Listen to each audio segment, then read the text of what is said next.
खबर बिहार के औरंगाबाद से। यहाँ ग्राम खैरा अम्बा के रहने वाले विहंगम योग प्रचारक एवं उपदेष्टा लखनऊ उत्तर प्रदेश के बहुत ही सामाजिक व्यक्तित्व 84 साल की उम्र में भी लगातार विहंगम योग संत समागम का प्रचार प्रसार लगातार करते आ रहे हैं। और आज बातचीत के क्रम में उन्होंने बहुत सारी आध्यात्मिक एवं अच्छी बातें बताई। विहंगम योग शताब्दी महोत्सव के अवसर पर 25,000 कुंडीय विश्व शांति वैदिक महायज्ञ में अधिक से अधिक शिष्यों को उमराह उत्तर प्रदेश में दिसंबर में आने की अपील की। साथ ही बताया कि क्यों विहंगम योग और सारे संस्थानों से सर्वश्रेष्ठ है एवं स्वरवेद ग्रंथ अपने आप में काफ़ी अनुपम है।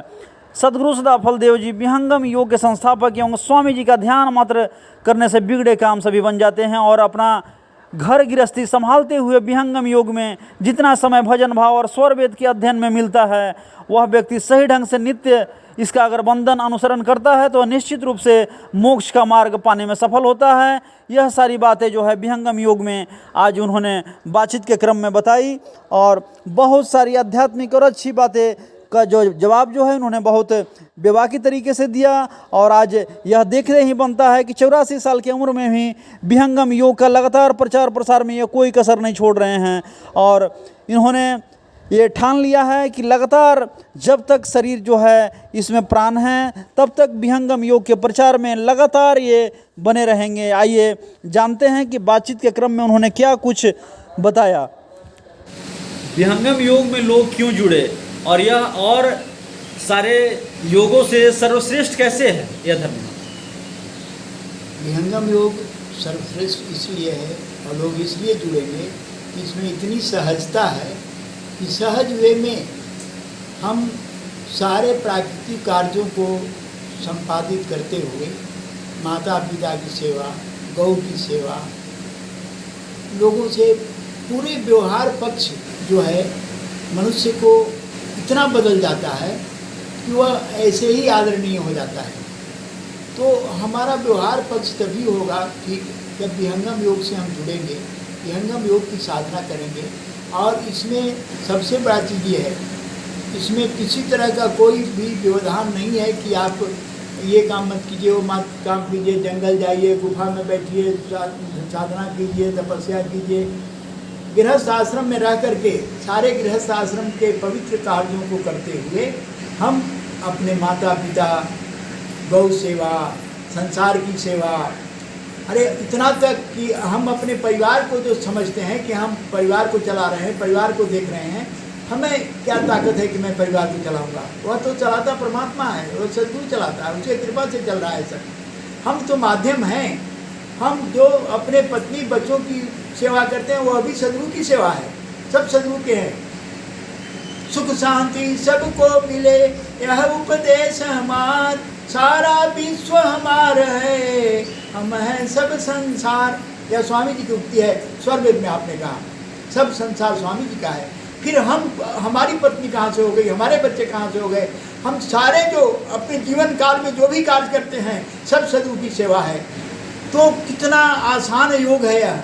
यहाँ किसी तरह का कोई बात नहीं है कि आप कठिन परिश्रम करें, परिवार को छोड़ के जंगल चले जाएं, परिवार को छोड़ के नहीं, सबके साथ रहते हुए, सबसे सबकी दायित्व को पूरा करते हुए, जो समाज में दायित्व हमें दिया गया है सारे दायित्वों को पूरा करते हुए और अंततः परमात्मा तत्व को प्राप्त करें। तो क्या आप मानते हैं कि विहंगम योग में जुड़ने मात्र से, साधन मात्र करने से सद्गुरु जी का जो है वो उन पर कृपा बरसती है? एकदम कृपा बरसेगा। यदि हम पवित्र हो, अंदर से सद्गुरु के प्रति स्नेह हो, सद्गुरु के चरणों में प्रेम हो, आस्था हो, उनके नियम मर्यादा में चलें। जरा सा ये सोचिए ना, संसार में जो लोग हैं, संसार में यदि आपके साथ व्यवहार ठीक नहीं रहते हैं तो आपको मन दुखी हो जाता है। परमात्मा तो करुणा का सागर है, उसका मन दुखी कभी नहीं होता। वह तो गलत को भी और सही को भी बराबर स्नेह देता है, बराबर प्यार करता है। अब ज़रूरत इस बात की है कि इस विज्ञान में आने के बाद में आप उसके प्यार के, उसके इस स्नेह का पात्र कैसे बने, इसके लिए आवश्यकता है उसके आज्ञा को अनुसरण करना। बिना आज्ञा के अनुसरण किए कैसे होगा? उन्होंने जो बताया, क्या करते हैं हम? अरे स्वामी जी तो इतना तक बोल दिए, हमको जब बैठने में दिक्कत हो रही थी तो हम गए अमृत पानी में। स्वामी जी ने कहा कि हमारे भक्त शिष्य आते हैं, स्वामी जी एक एक शिष्यों को जानते हैं, सबको मैं क्या कह रहा हूँ, अभी क्या बोल रहा हूँ, मैं अभी कहाँ पर हूँ, सब ज्ञान स्वामी जी को, संपूर्ण तत्वों का ज्ञान, पूर्ण बेता है जो ईश्वर का, वह ज्ञान क्या है, उसे क्या छिपा हुआ है, वो सब जानता है। तो स्वामी जी ने कहा कि भक्त शिष्य हमारे आते हैं, बोलते हैं प्रभु हमरे तो घुटना में दर्द हो गया, हम बैठ नहीं पाते हैं, हम साधना कैसे करें। स्वामी जी ने कहा अरे साधना कौन बोलता है बैठ के करो, सोए करो, लेकिन ब्रह्म मुहूर्त में 3 बजे रात को जाग जाओ, जाग के सोए करो, तुमको चेतना तो रखना है उसी जगह जहाँ बतलाया गया है। तो यह तो कितना बड़ा आसान पूजा है। हम ट्रेन में सफ़र करते हों, चाहे हम कहीं हम सोए हुए हों, 3 बजे रात्रि को जाग करके अपनी चेतना को गुरु के केंद्र में रखना है। वह जब केंद्र से केंद्रित हमारी चेतना हो जाएगी, उसी को मन को रोकना होता है, वहाँ मन स्थिर होने लगेगा, तो वहाँ की सारी अनुभव, सारी उपलब्धियाँ होने लगेगी। और वह पिंड ब्रह्मांड की सारी उपलब्धियाँ हैं, इसमें बहुत काफ़ी हैं, 5 ब्रह्मांडी शब्द हैं, इसमें जो है ओम रण सोहम शक्ति निरंजन की इन सब की उपलब्धि होती है, अनुभव में साक्षात्कार होता है। बहुत अनहद बज रहे हैं, जिसको स्वामी जी ने लिखा, बाएं बीणा मुरली मधुर मनोहर राग, सुखद सुरत बाजती बाढ़े सुरती सुहाग, झिंगुर समेत शब्द है, ऊपर सुहाग सो अनहद मुचंग है, बाजत रही याद, बाएं बीणा मुरली मधुर मनोहर राग, सुखद सुरत ध्वनि बाजती बाढ़े सुरती सुहाग। इस तरह से स्वामी जी ने सब अनहद के बारे में वर्णन किया है। ये पिंड, गर्दन के ऊपरी भाग को पिंड ब्रह्मांड कहते हैं, निचले भाग को पिंड कहते हैं। तो पिंड और ब्रह्मांड बहुत सारे दृश्य हैं, जिसको साधक देखते हुए सबको अनेक मुक्त आत्माओं का दर्शन करते हुए आगे बढ़ता है। और तब सूक्ष्म प्रवाह होता है, चेतना जब अक्षर मंडल में जाती है, फिर उससे सद्गुरु मंडल में जाती है, सद्गुरु का दिव्य स्वरूप का दर्शन होता है, उसके बाद जाके ब्रह्म के लिए सद्गुरु लेकर वहाँ से चलता है शुद्धात्म स्वरूप में जब हम स्थित हो जाते हैं। तो यह साधना क्रमशः है, जैसे क्रमशः हम ऊपर से गिरे हैं, उसी तरह से क्रमशः हमको चढ़ना है, और चढ़ते चढ़ते अंततः परमात्मा को प्राप्त कर लेना है। जगत गुरु पद ऊंच है, देव सदगुरु देव, चेष्टा व्यर्थ मनुष्य की, मिले कृपा जय सेव, उत्तम अधिकारी मिले, सार शब्द उपदेश, सदगुरु सैन लखावही, नहीं भाषण आदेश। विहंगम योग के प्रचारक एवं उपदेष्टा लखनऊ उत्तर प्रदेश श्री रामकेवल सिंह हैं। मैं इनके बारे में बता दूं, ये काफ़ी सामाजिक व्यक्ति हैं और काफ़ी अच्छा जो है विहंगम योग के प्रचार में लगातार इस उम्र में भी ये लगे हुए हैं। इनसे जानते हैं कि ये जो विहंगम योग में जुड़े हुए हैं, आखिर इसका क्या कारण है।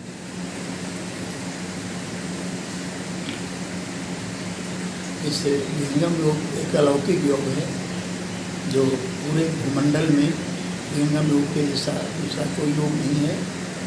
मैं स्वामी जी की कृपा से 1973 में ही इस ज्ञान से जुड़ा हूँ, और मुझे इस ज्ञान से स्वामी जी की दया से सैद्धांतिक पक्ष का पूर्ण ज्ञान हो चुका है। सो मैं विहंगम योग का जो भी आप जानना चाहते हैं विहंगम योग के बारे में, आप उसे पूछें। आखिर विहंगम योग है क्या और संस्थानों से बेहतर कैसे? विहंगम योग इसको कहा गया है, विहंग का अर्थ होता है पक्षी, जो सभी लोग जानते होंगे, हिंदी जानने वाले। पक्षी जैसे निराधार बिना आधार के आकाश में गमन करती है, उसी प्रकार हमारी चेतना, आत्मिक चेतना जो है, वह सारे सांसारिक और सारे माइक सब वस्तुओं से अलग होकर के, मन से, इंद्रियों से, बौद्धिक धरातल से अलग होकर के चेतना एकमात्र ब्रह्म प्राप्ति के लिए आकाश में गमन करती है। इसलिए स्वामी जी ने इसे विहंगम योग नाम दिया, और स्वामी जी को पक्षी का उदाहरण दिए। अलल नाम की एक पक्षी है जो इस आकाश के ऊपरी तल में रहता है, धरती के ऊपरी तल में रहता है, और वहाँ पर अपने सारे क्रियाकलाप को करने के बाद वह जो है अंडा देने के लिए पृथ्वी के संपर्क में आता है। पृथ्वी पर नहीं पहुँचने के पहले ही वह अंडा दे देता है, और वह अंडा वायु में आते हुए पृथ्वी को बिना टच किए हुए वह बच्चा हो जाता है, और वह यह अनुभव करता है कि मेरा घर आकाश के ऊपरी तल में है, सो मैं वहाँ जाऊँगा, मेरा घर वह है, और वह वहाँ फिर अपने माता पिता के प्रदेश में गमन कर जाता है। यही विहंगम योग है। हमारी चेतना जो है, हम आके संसार में फंस गए हैं, ये माइक विषयों में हमारी चेतना लग गई है, जो मानसिक स्तर से हम दिन रात बौद्धिक स्तर से, मानसिक स्तर से और ऐन्द्रिक स्तर से हम जो विषय माया में फंसे हुए हैं, इससे अलग हटा के सद्गुरु कृपा से सद्गुरु हमें वह परम तत्व से मिला देता है, संबंध करा देता है, जिससे आवागमन दुख की प्राप्ति नहीं होती, आवागमन से मुक्ति मिल जाती है, और हम माता के गर्भ में पुनः नहीं आते। यही विहंगम योग का दर्शन है। इसलिए विहंगम योग को हम अच्छा मानते हैं। विहंगम योग जो है दुख का, सारे दुख के विषयों से हटाकर सुख ही सुख में आनंद की प्राप्ति करा देता है। इसलिए विहंगम योग सर्वमान्य है, सब लोग विहंगम योग से प्रेम करते हैं। स्वरवेद में एक बात है, अद्भुत मार्ग योग विहंगम योग तुझको बतलाऊंगा, यदि विधिवत तुम साधन करी हो अमर लोक पहुंचाऊंगा। इसका आखिर शाब्दिक अर्थ क्या है? इसका अर्थ है कि अद्भुत मार्ग योग विहंगम विहंगम योग यह अद्भुत मार्ग है, यह आश्चर्यजनक मार्ग है। ऐसा मार्ग पूरे भूमंडल में कहीं नहीं है, इसलिए स्वामी जी ने इसे अद्भुत कहा। अद्भुत मार्ग योग विहंगम मैं तुमको बतलाऊंगा, मैं तुम्हें वह अद्भुत मार्ग को बतलाऊंगा, अद्भुत मार्ग प्रशस्त करूँगा। क्योंकि जितनी भी आज ज्ञान है, वह ज्ञान सब प्रकृति मंडल के है। प्रकृति मंडल का ज्ञान देता है लोग, वह प्रकृति मंडल का भी ज्ञान बहुत ही लाभप्रद है प्रकृति मंडल में सुख सुविधा के लिए, लेकिन वह ब्रह्म की प्राप्ति ऐन्द्रिक धरातल से, मानसिक धरातल से, बौद्धिक धरातल से नहीं हो सकती है, क्योंकि वह जो है माया और विषयों से परे है। रामचरितमानस में गोस्वामी जी ने भी कहा, गो गोचर मन जहाँ लग जाई, तहाँ लग माया जान हो भाई। और प्रकृति पार प्रभु सबूर वासी, परमात्मा जो है इस माया से परे, प्रकृति से पार है। इसलिए वह विहंगम योग ही है, एक योग जो प्रकृति पार का अनुभव, प्रकृति पार का निर्देश, प्रकृति पार का मार्ग बतला सकता है। इसलिए स्वामी जी ने इसे अद्भुत कहा कि यह अद्भुत मार्ग है। और यदि विधिवत तुम साधन करी हो, ऐसा नहीं है कि इसमें कोई जादू है कि आपको हम ईश्वर से मिला देंगे। आपको विधिवत साधना बतलाई जाएगी। साधना यदि आप विधिवत करेंगे तब आपको मैं ईश्वर से मिला दूंगा, आपको जन्म मरण से मुक्त कर दूंगा। वह विधिवत साधना साधकों को करना है। यदि वो साधना नहीं करते हैं तो वहाँ पर स्वामी जी का यह नियम है, यह आदेश है कि आप सिर्फ साधना करें, बाकी सारे कार्य को मैं करूँगा, आपको कुछ नहीं करना है। सुबह शाम का विधिवत साधन करना है, इसलिए साधना आप करें और मैं आपको उस परम प्रभु से मिला दूंगा, वह आनंद सागर में का मीन बना दूंगा। यह सब स्वामी जी का कार्य है, लेकिन हमें विधिवत सुबह शाम की जो साधना बतलाई जाती है उसको करना है। विहंगम योग में आप कब से जुड़े हैं? हम 1973 से विहंगम योग में हैं। विहंगम योग शताब्दी महोत्सव के अवसर पर इस बार बहुत भव्य और दिव्य 25,000 कुंडीय विश्व शांति महायज्ञ होने जा रहा है, वैदिक महायज्ञ। तो इसके बारे में कुछ बताइए, क्या सब तैयारियां चल रही है?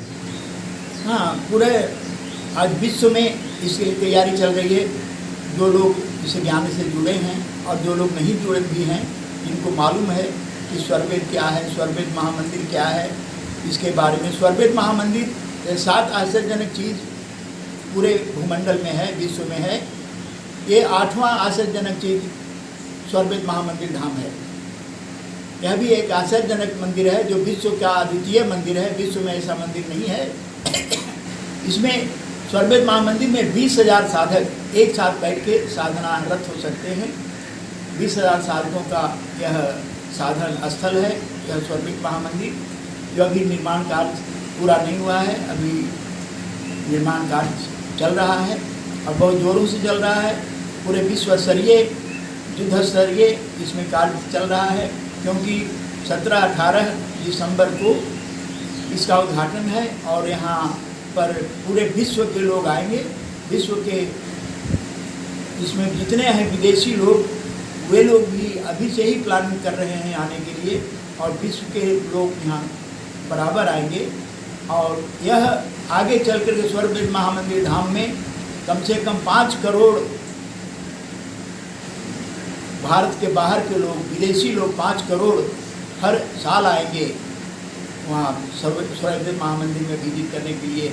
बहुत बड़ा प्रोग्राम है वहाँ पर। वह बनारस से भी बड़ा क्षेत्र हो जाएगा उमराहा, जहाँ स्वर्गवेद मंदिर धाम है। आज देखा जा रहा है कि विहंगम योग में करोड़ों जो है इनके भक्त हैं, और आज देखा जा रहा है कि जहाँ चमक धमक की दुनिया है, चमक धमक में सभी साधु संत जो है अपना जीवन ज़्यादा उसको दिखाना चाहते हैं, लेकिन ये विहंगम योग बिल्कुल उससे अलग है। तो आखिर क्यों लोग जो है इसे जुड़ते हैं? देखिए, सबसे बड़ा चीज़ है विहंगम योग में सभी लोग नहीं आएंगे। यह अद्वितीय आश्चर्यजनक अद्भुत ज्ञान है। इस ज्ञान में वही आएगा जो पूर्व जन्म का संस्कार होगा, वह जो सद्गुरु का पूर्व जन्म का हंस होगा, शिष्य होगा। वह सद्गुरु को देखते ही, जैसे गाय को देखते बछड़ा दौड़ करके गाय के पास चला जाता है, उस तरह से सद्गुरु को दर्शन करने से ही वो सद्गुरु के पास चला जाएगा खिंचा हुआ। और यह जो है इसको लोग इसलिए चाहते हैं कि यहाँ पर साधुता किसी वस्त्र धारण से, किसी तिलक चंदन लगाने से, कंठी माला पहनने से साधुता नहीं, यहाँ भीतर से साधुता की बात है। हम कपड़ा जो पहने वो तन ढकने के काम में आते हैं कपड़ा। साधुता का वेश बाह्य वेश नहीं होता है, आंतरिक वेश होता है, और वह आंतरिक वेश विहंगम योग वाले को ही है। न तिलक चंदन रहेगा, न उनके पास गेरुआ वस्त्र रहेगा, न कोई कंठी माला रहेगा, उनके पास कुछ नहीं रहेगा, लेकिन वो अंतर से साधु रहेंगे। अंतर से साधु मने बनने के लिए बहुत ही आज महात्मा लोग हैं, बड़े बड़े महात्मा सब घूमते हैं, लेकिन उनके पास वह अहंकार सूक्ष्म रूप से है, उन्हें पद की लालच सूक्ष्म रूप से है, उन्हें जो है अपनी मान बढ़ाई की इच्छा सूक्ष्म रूप से है, सब घेरे हुए है। लेकिन स्वामी जी ने कहा कि नहीं, तुम अभी मनुष्य बनो, मनुष्य नहीं बन पाए हो। धनमद बलमद जाति मद विद्या मद सब त्याग, तब मानव जीवन बने संचर अनुराग। तब सद्गुरु के चरणों में प्रेम होगा, जब तुम सारे अहंकार से दूर हो जाओगे, सारे विषय माया से दूर हो जाओगे, तब संत के चरणों में प्रेम होगा। और जब संत के चरणों में, सद्गुरु के चरणों में प्रेम होगा, तब तुम्हें अमर लोक पहुंचा दिया जाएगा, सार शब्द से युक्त कर दिया जाएगा। परम परमात्मा करुणा के सागर में तुम गोते लगाओगे। यह स्वामी जी का कहा है। इसलिए जो भी लोग संस्कारी आत्माएं हैं, विहंगम योग से जुड़ना चाहते हैं, जिनको एक्चुअली त्रेताप दुखों से निवृत्ति और ब्रह्म की प्राप्ति विहंगम योग का मुख्य उद्देश्य है। हमें ज्ञान हो ईश्वर का, तभी हम समाज का सेवा भी कर सकते हैं, नहीं तो समाज की सेवा बिना ज्ञान का नहीं होगा। आज आप विहंगम योग में इतने पुराने जुड़े हुए हैं और इतनी आपको ऊर्जा भी मिलती है इससे जुड़ करके, तो स्वामी जी के बारे में कुछ एक अद्भुत चीज़ बताइए। स्वामी जी जो सद्गुरु है, वह सद्गुरु के बारे में हर जगह सारे सदग्रंथों में दिया हुआ है। सद्गुरु को पहचानने के लिए कोई नहीं है जो भूमंडल में पहचान सके। भूमंडल में कोई व्यक्ति, एक व्यक्ति नहीं है जो सद्गुरु को पहचान ले। पहचानेगा वही जिसको सद्गुरु पहचानवा देगा। सोई जानत यही जनाई, जानत तुम्हें हो जाए। सद्गुरु भौतिक शरीर में जैसे हम लोग हैं, उसी तरह से भौतिक शरीर में सद्गुरु भी है, लेकिन सद्गुरु और भौतिक शरीर में वह मनुष्य नहीं है। सद्गुरु जो है वह साक्षात ब्रह्म है। कहा भी गया है, गुरु ब्रह्मा गुरु विष्णु गुरुदेव महेश्वर, गुरु साक्षात परम ब्रह्म तस्मै श्री गुरुवे नमः। अज्ञान तिमिरांधस्य ज्ञानांजन शलाकया चक्षुरुन्मीलितं येन तस्मै श्री गुरुवे नमः। तो अखंड मंडलाकारं व्याप्तं येन चराचरं तत्पदं दर्शितं येन तस्मै श्री गुरुवे नमः। वह गुरु है जो साक्षात ब्रह्म है, वह मनुष्य नहीं। मनुष्य कोई सद्गुरु नहीं होता है, और सद्गुरु पद उसी को मिलता है जो सद्गुरु नित्यनादि गुरु। इसमें बहुत विस्तार में कहने में बहुत ज़्यादा समय लगेगा। 4 तरह के गुरु होते हैं, स्वयं सिद्ध, अभ्यास सिद्ध, नित्यनादि, स्वयं सिद्ध, अभ्यास सिद्ध और परंपरा गुरु। 4 तरह के गुरु होते हैं। 4 गुरुओं के द्वारा ब्रह्म ज्ञान का प्रचार प्रसार पूरे भूमंडल में होता है। यह एक्चुअली जो सनातन धर्म लोग कहते हैं, सनातन धर्म यही है जो ब्रह्म विद्या का है ज्ञान। गीता में भगवान श्री कृष्ण अर्जुन को दिए हैं और किसी को नहीं बताए। अर्जुन को बताए कि हे अर्जुन, यह ज्ञान को मैं दे रहा हूँ कि यह ज्ञान जो है कभी भी लुप्त होता है, कभी प्रकट हो जाता है, वही ज्ञान मैं तुम्हें दे रहा हूँ। यह ज्ञान बहुत ही परम सौभाग्यशाली जो है उसको मिलता है, इसलिए तुम मेरे परम प्रिय मित्र हो, सखा हो, इसलिए मैं ये ज्ञान को दे रहा हूँ। जबकि भगवान श्री कृष्ण राधा से इतना प्रेम करते थे, राधा को नहीं बताए, अपने माता पिता को नहीं बताए, वासुदेव और देवकी को जहाँ पाले पोसे गए नंद और जसोदा जी को नहीं बताए, किसी ग्वालपाल को नहीं बताए, लेकिन इस ज्ञान को सिर्फ और सिर्फ अर्जुन को बताए। विहंगम योग से जुड़ने का मुख्य सूत्र क्या है? विहंगम योग से जुड़ने के लिए कुछ नहीं। आज तो स्वामी जी बड़ी ही दुख के साथ कहना पड़ता है कि विहंगम योग से जुड़ने के लिए इतना आसान तरीका स्वामी जी कर दिए हैं कि हम जैसे लोग को जिसको कोई ज्ञान नहीं है, वह सद्गुरु हमें उपदेशा और प्रचारक बना करके लखनऊ में हमको रख दिया और बोला कि आप इस ज्ञान को बतलाएं, जो लेना चाहता है उसे आप इस ज्ञान को दें। और वहाँ भी जो लेना चाहा, इंजीनियरिंग कॉलेज के एस विद्यार्थी, डायरेक्टर, CTSP अजय कुमार मिश्रा, इस सबको मैं ज्ञान दिया। लायर राहुल दुबे जो हाई कोर्ट का, लखनऊ हाई कोर्ट का सीनियर लायर हैं, उनको उपदेश किया। ये सारे लोग नतमस्तक होकर के स्वामी जी का यह ज्ञान को लिया और ज्ञान को लेकर रोने बिलबिलाने लगे, सद्गुरु का दया हम पर भी हो। तो यह ज्ञान जो है इतना आसान हो गया है कि दरवाजे दरवाजे हम लोग जाते हैं। बहुत सारे उपदेष्टा पूरे इंडिया में हैं जो पूरे भारतवर्ष में उपदेष्टाओं को बना के दरवाजे दरवाजे स्वामी जी भेज रहे हैं कि भाई इस माध्यम से कम लोग आवें, जिस सुख को, जिस आनंद को आप जान रहे हैं वो आपके बगल वाला पड़ोसी भी जाने। स्वामी जी का कहना है कि सुख शांति सबको मिले, यह उपदेश हमार, सारा विश्व हमार है, हम हैं सब संसार। स्वामी जी इतना बड़ा इस ज्ञान को करके संपूर्ण विश्व के लिए सुलभ किया है। यह तो स्वामी जी की उदारता, स्वामी जी की करुणा है कि सभी लोगों को एक समान समझते हैं। वो कभी भी दया करे सब जीव पर, ऊंच नीच नहीं जान। स्वामी जी के दिल में ऊंच नीच की कोई भावना नहीं है, सारे जीवों पर बराबर दया है। अब दयाल के पात्र बनने का योग्यता हमें नहीं है तो हम दोष स्वामी जी को कैसे देंगे? लेकिन लोग अज्ञानता बस देते हैं। हम में योग्यता यदि हो जाएगा तो स्वामी जी तो वर्णन कर ही लेंगे, लेकिन हमें योग्यता नहीं है, हमें पात्रता नहीं है, इसलिए हम विहंगम योग से नहीं जुड़ पाते हैं। और दरवाजे दरवाजे जाने के बाद भी लोग नहीं समझ पाते हैं कि विहंगम योग क्या है। एक समय ऐसा भी था जब बोकारो में इसके लाखों श्रद्धालु थे और ऐसा लगता है कि विहंगम योग का वहाँ से जो उत्कर्ष है वो काफ़ी तेज हुआ। इस बारे में क्या कहेंगे? हाँ, बोकारो में सब स्वामी जी की दया है। स्वामी जी जब थोड़ा सा प्रचार हुआ था बोकारो में तो स्वामी जी बोले थे कि सदैव जी हमारे सुखनंदन सिंह सदैव बहुत ही इस विहंगम योग के प्रचार में बहुत आगे हैं, जो उन्हीं से कहते सदैव जी बोकारो विश्व का प्रचार का केंद्र होगा। तो स्वामी जी की दया से आज बोकारो के सभी भक्त शिष्य कहीं न कहीं कोई व्यवस्था में लगा है, कोई प्रचार में लगा है, कोई जो भी स्वामी जी के द्वारा सेवा दिया गया है उस सब सेवा में लगा हुआ है। पूरे भूमंडल में आज जो है बोकारो के प्रचारक का उपदेश आया और जो हैं इस ज्ञान का बतलाने वाले घूम रहे हैं। अब दुर्भाग्य यही है कि हमें ज्ञान नहीं रहने के कारण हम विहंगम योग की प्राथमिकता नहीं दे पाते हैं, इसलिए कि धर्मशास्त्रों का अध्ययन है नहीं। लोग तो आज एकदम जो है इस तरह का भौतिकवादी दुनिया में फंस गए हैं, वो अध्यात्म की ओर देखते ही नहीं हैं, और जो लोग देखते हैं उनको विहंगम योग समझ में नहीं आता है, तो कहते हैं भाई हम समझते नहीं हैं। लेकिन हम लोग समझाते हैं तो जो समझ जाते हैं वो तुरंत इसमें आ भी जाते हैं, और इस ज्ञान को लेकर साधन भजन आज लोग कर रहे हैं।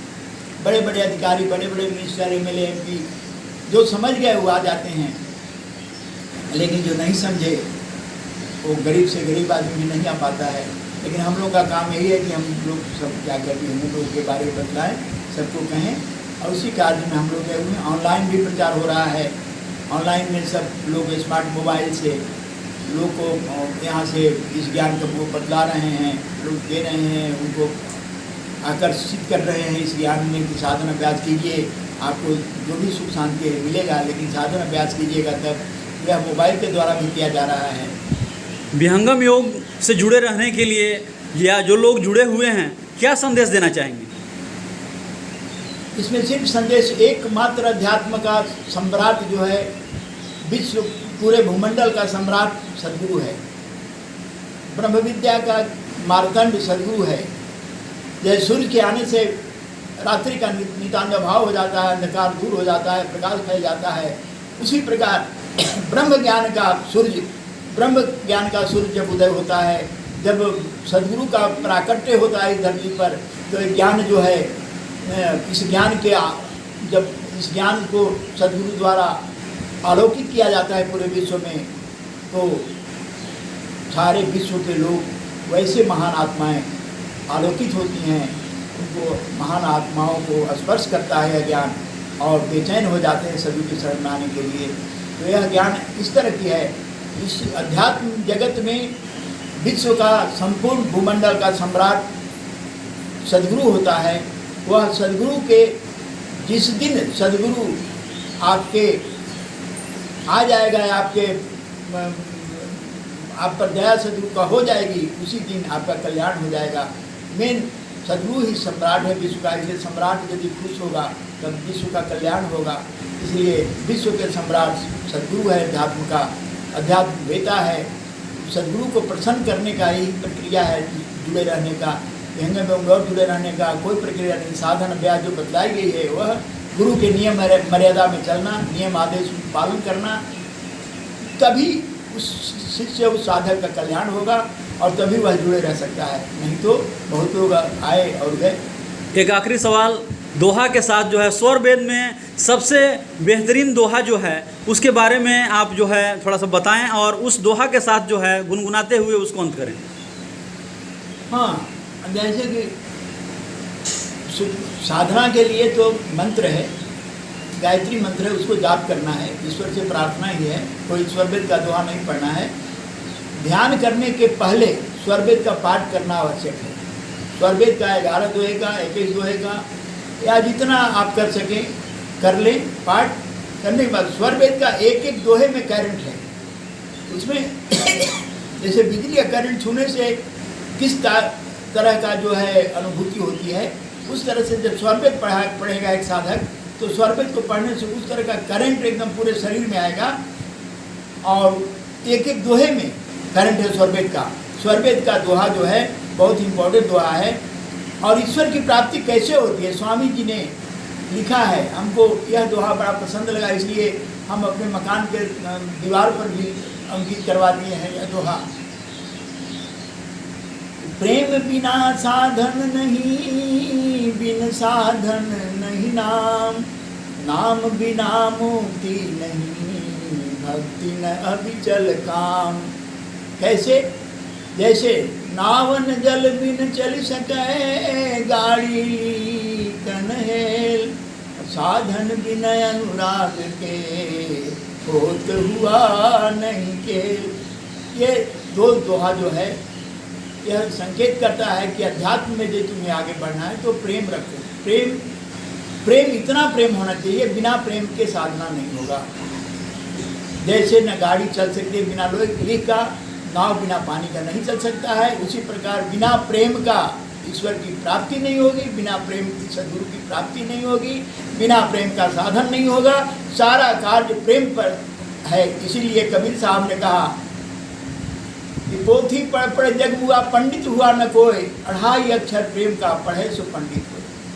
प्रेम हर जगह, हर संतों ने, हर अध्यात्म वेताओं ने हर जगह कहा है कि प्रेम ही सब कुछ है और प्रेम से ही ईश्वर की प्राप्ति होगी। चलिए, बहुत बहुत धन्यवाद। ये थे हमारे साथ विहंगम योग प्रचारक एवं उपदेष्टा लखनऊ उत्तर प्रदेश से श्री राम केवल सिंह जी, जिन्होंने बहुत सारी बातें जो है विहंगम योग के बारे में बताई। और विहंगम योग शताब्दी महोत्सव पर 25,000 जो कुंडीय वैदिक विश्व शांति महायज्ञ जो होने जा रहा है, उसमें जो है वो बढ़ चढ़कर जो है लोगों से भाग लेने की भी अपील की। और साथ ही बताया कि विहंगम योग सर्वश्रेष्ठ क्यों है, बहुत सारे गुरु जो है उनके बारे में बताए और दोहा के साथ जो है वो समापन किया।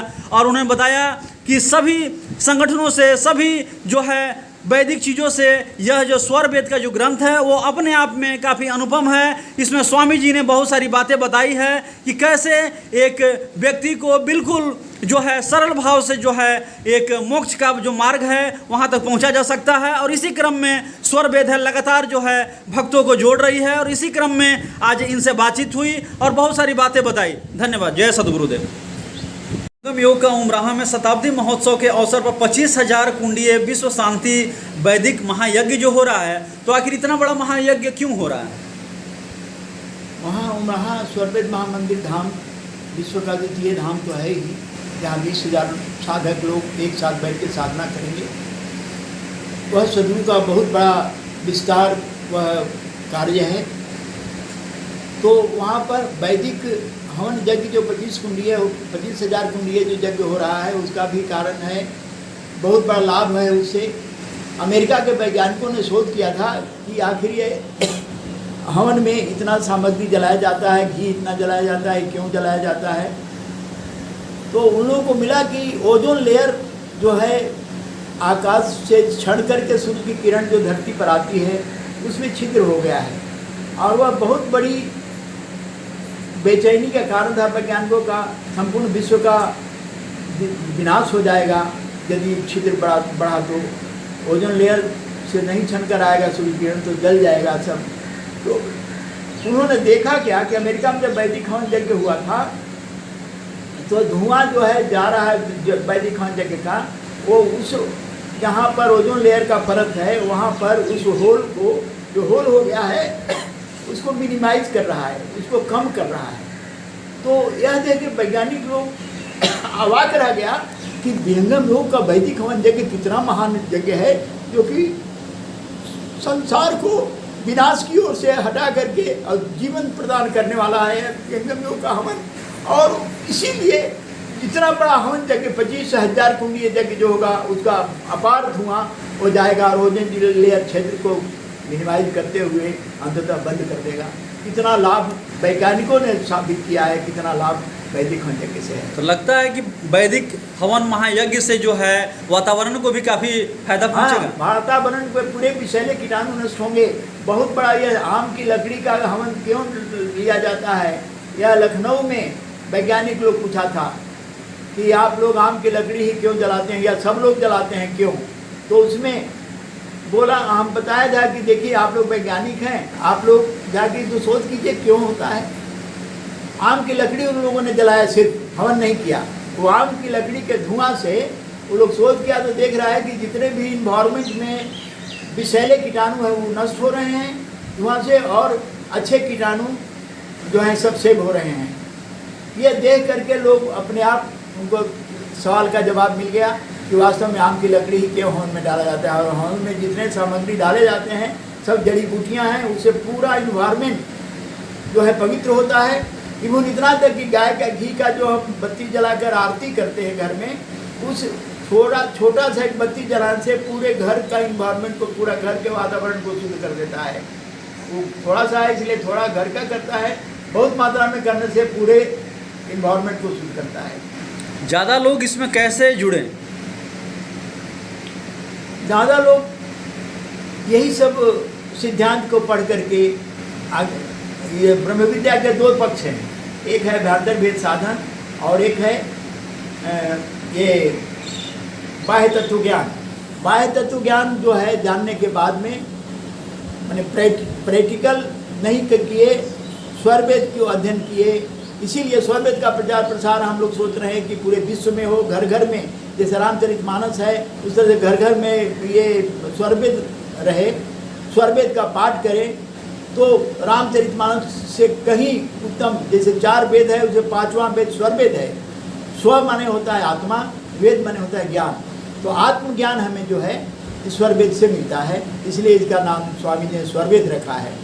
तो यह बहुत ही उत्तम प्रकार की, बहुत ही माने शब्द नहीं है जो कि कहा जाए स्वरवेद इतना महान सदग्रंथ है जो आज के कोई सदग्रंथ उसका मुकाबला नहीं कर सकता है। प्रकृति से परमात्मा तत्व तक सारी व्याख्या स्वामी जी ने इतना सहज और इतना सहज भाषा में किए हैं, हिंदी में किए हैं, जो कि कोई भी पढ़ करके साधारण हिंदी जानने वाला आदमी 2रा 3रा क्लास के पास भी वो कर सकते हैं, उसको समझ सकते हैं। जबकि स्वामी जी खुद 3रे क्लास के विद्यार्थी रहे थे, 3रे क्लास पास करके पढ़ाई छोड़ दिया। कहा स्वामी जी की पढ़ाई से ज्ञान क्या होगा, हम वह ज्ञान प्राप्त करेंगे जो पढ़ाई में नहीं है। और 3रा क्लास का पढ़ा हुआ वह सदगुरु सदग्रंथ स्वरवेद लिखा, जो कि आज बड़े बड़े विद्वान भी उसका अर्थ नहीं लगा सकते हैं, इस तरह का स्वरवेद। अभी जिस प्रकार बोकारो में जो है भक्त लोगों का जोड़ने का तांता लगा हुआ था और वहाँ से निकलकर जो है पूरे देश विदेश में भक्त जो है आज प्रचार के माध्यम से है विहंगम योग का जो चीज़ें हैं वो फैला रहे हैं। तो औरंगाबाद में ये चीज़ का और विकास हो, इसके बारे में कुछ बताएं। हाँ, विकास औरंगाबाद में भी हो ही रहा है। औरंगाबाद में सब लोग हैं जो कर रहे हैं। बिहार के हेड हैं, नवयुवक वर्ग का अध्यक्ष हैं श्री संजय सिंह जी रामाबांध, वो हैं। और उसके बाद जिला स्तर के लोग हैं, ये सब अधिकारी लोग जो हैं सब लगे हुए हैं प्रचार प्रसार में। उपदेष्टा हैं, प्रचारक हैं, सब औरंगाबाद में भी है। और उसी तरह से जैसे बोकारो में भाष्य रूप से लगे हैं, औरंगाबाद छोटा आश्रम है इसलिए छोटा रूप में है, लेकिन पूरे बिहार का प्रचार प्रसार में लगे हुए हैं। उन्हें ऐसा लगता है कि सनातन और विहंगम योग का झंडा पूरे भारत ही नहीं पूरे विश्व में बहुत मजबूती के साथ फहरेगा। हाँ, एकदम फहरेगा। पूरे विश्व में झंडा फहरना ही है। आज भी पर आज 50 देशों के करीब में प्रचार हो चुका है और विश्व में वहाँ पर झंडा लग चुका है। विश्व में प्रचार कार्य होगा और उसी झंडे के नीचे साधक लोग, शिष्य लोग आके विश्राम करेंगे। वह अयांकित विश्व विजयिनी श्वेत ध्वजा उसका नाम ही है, विश्व विजयिनी ध्वजा है वह। और यह स्वामी जी का विश्व विजयिनी ध्वजा विश्व में फहराएगा ही। आप्त ऋषियों का वचन का कोई प्रमाण नहीं होता है, उनका वचन ही प्रमाणित होता है। इसलिए जो भी आप्त ऋषियों का वचन है, विद्वान लोग जो हैं, जो ज्ञान जिनके पास है थोड़ा सा भी, वो जानते हैं आप्त ऋषियों का वचन का कोई प्रमाण की आवश्यकता नहीं होती, वो अपने आप में प्रमाणित होता है।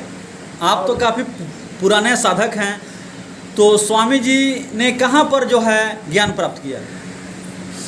स्वामी जी का बाल्यकाल जो है वो स्वामी जी आए ही थे इसी के लिए।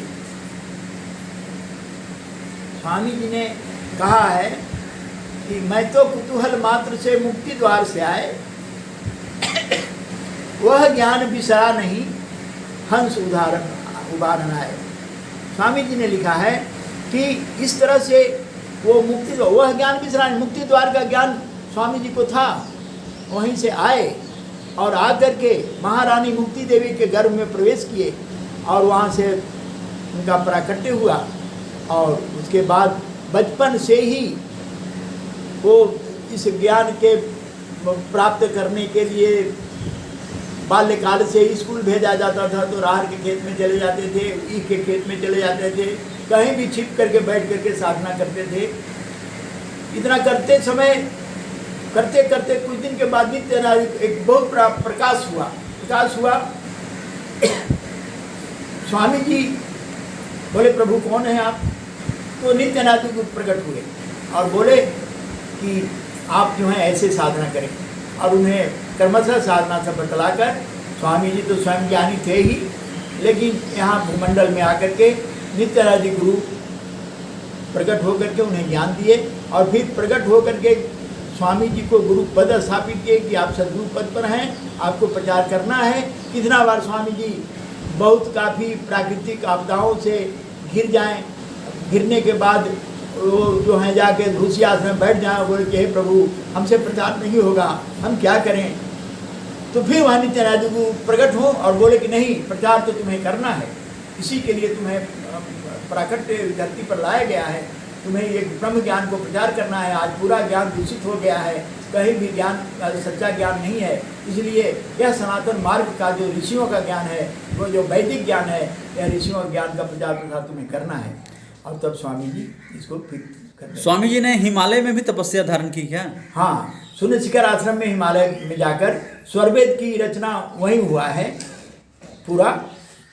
स्वामी जी शून्य शिखर आश्रम के गुहा में बैठकर, वहाँ मैं गया हूँ, वहाँ जाकर मैं विजिट किया हूँ, तो स्वामी जी ने वहाँ बैठकर वही स्वरवेद का रचना किए, जो कि सभी स्वामी जी चैलेंज किए हैं कि स्वरवेद की पढ़ करके मत मानो, हम ये नद्य महा जानो तुम सत्य, हम ये नद्य महा जानो तुम देख ही सत्य मानो। तुम देखो, हम जो बता रहे हैं प्रक्रिया, उस प्रक्रिया को करो और देखो, तब स्वरवेद के दोहा से मिलाओ सच, तब सच मानो। तुम ऐसे मत मानो। स्वामी जी को ऐसा नहीं किए हैं, कोई स्वरवेद में कहीं भी किसी भी धर्म ग्रंथ का किसी का भी उदाहरण नहीं। उदाहरण तो हम लोग देते हैं, लेकिन स्वामी स्वरवेद में उदाहरण किसी सदग्रंथ का, किसी अध्यात्म का उदाहरण नहीं दिए हैं, किसी ऋषियों का उदाहरण नहीं दिए हैं। सब अपने अनुभव का ज्ञान लिखे हैं, सब अनुभव परक स्वरवेद में ज्ञान है। स्वामी जी ने जो देखा शून्य शिखर आश्रम में बैठकर, वही उन्होंने लिपिबद्ध किया। सब अनुभव के आधार पर वो लिपिबद्ध है स्वरवेद का।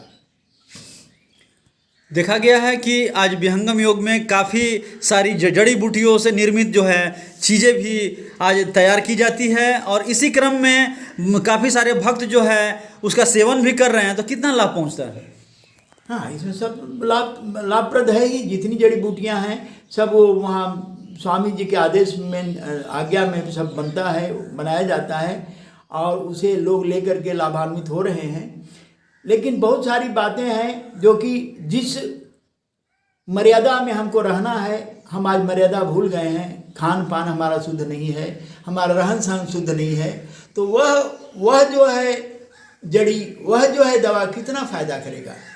फ़ायदा उन्हीं को करेगा जो हर तरह से शुद्ध हैं, हर तरह से पवित्र हैं। मानसिक स्तर से भी लोग, बहुत लोग तो मानसिक स्तर से पवित्र हैं, व्यवहार ठीक है, सब कुछ ठीक है, लेकिन मानसिक धरातल से वो कमज़ोर है, मानसिक धरातल से वह पवित्र नहीं है, मन से गंदे। स्वामी जी की एक बात काफ़ी देखी जाती है कि उन्होंने काफ़ी ज़्यादा साधन पर और भजन पर और गौ पर और माता पिता की सेवा पर उन्होंने जोड़ दिया है। तो क्या सभी घरों में गौ रखना चाहिए? हाँ, गौ के पालन तो सबको करना चाहिए। गौ के पालन करने से उसमें स्वामी जी कहते हैं तो उनकी आज्ञा है, इसलिए आज्ञा संपूर्ण विश्व को मान्य होना चाहिए। जब उनकी आज्ञा हो गई तो गौओं को रखना चाहिए। और गौ रखने से हमें घाटा क्या है? प्रकृति धरातल से भी यदि हम सोचें तो गौ रखने से हमें दूध मिलता है, घी मिलता है, अच्छा भोजन मिलता है। तो गौ की सेवा से बहुत ही अच्छा है, कोई घाटा की बात तो नहीं है। तो स्वामी जी का आदेश और नियम में अपनी यदि जीवन को हम ले चलेंगे तो ऑटोमेटिकली हम सब तरह से स्वस्थ हो जाएंगे। तो आप मानते हैं कि विहंगम योग जो है आने वाले दिनों में वो अभी श्रेष्ठतम ऊंचाइयों की बढ़ेगा? हाँ, एकदम कहना है। स्वामी जी साफ लिख दिए हैं, ब्रह्म विद्या है ब्रह्मजा, यह है ईश्वरी धार, भूखे न सारी शक्ति से सदगुरु जगत प्रचार। तो यह प्रसारण आपको कैसा लगा? अपना कमेंट अवश्य बताएं। धन्यवाद, मिलते हैं अगले प्रसारण में।